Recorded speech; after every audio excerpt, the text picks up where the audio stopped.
Nous allons maintenant analyser quelques difficultés susceptibles d'être rencontrées par les élèves lors de l'acquisition du concept de matérialité de l'air. Cette analyse repose sur des réponses formulées par les élèves aux questions suivantes. L'air, y en a-t-il partout? Où peut-on en trouver? Peut-on le toucher? Peut-on en attraper? Comment en attraper? Visionnons pour cela l'extrait suivant. Cyril? Mais tu prends une bouteille et tu cours et t'as de l'air. Tu prends une bouteille, tu cours et tu as de l'air. Isia? Je ne sais pas trop s'il y en a parce qu'elle est invisible. Ah ben on cherchera après ça, tiens, on cherchera après.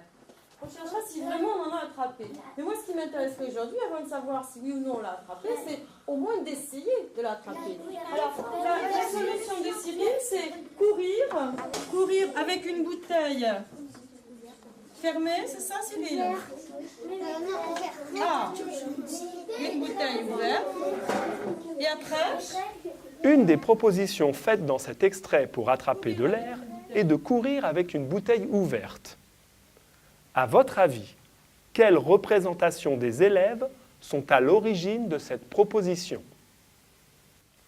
L'élève qui souhaite remplir la bouteille ouverte la considère sans doute comme vide d'air. Cette difficulté à se représenter une bouteille pleine d'air est renforcée par le vocabulaire courant.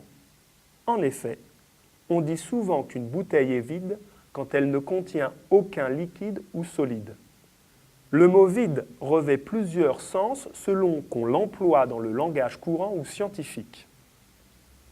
Dans le langage courant, vide signifie l'absence de matière visible.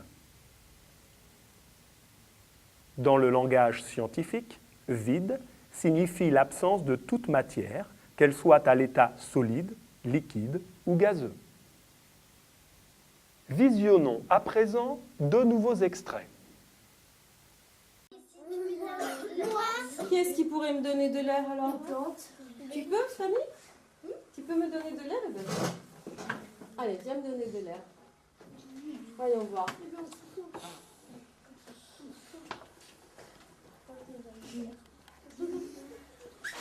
Tu vas souffler comme ça, tu vas me donner de l'air. Qui a une autre idée? C'est tout ce qu'il vous faut? Oui, La cour, soit tu as besoin d'espace pour courir. Et là, dans la salle, on ne peut pas en attraper. Il y en a moins. Il y en a moins que dehors. Il y en a moins que dehors. Parce que dehors, il y en a partout. Ça y est? Ça vient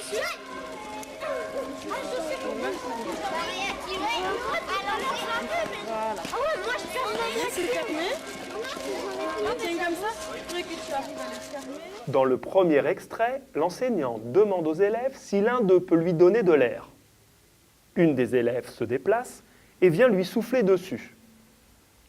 Dans le second extrait, on observe les élèves qui courent dans la cour pour remplir des sacs d'air. À votre avis, dans ces deux extraits, pourquoi les élèves essaient-ils de donner ou de récupérer l'air de ces deux façons?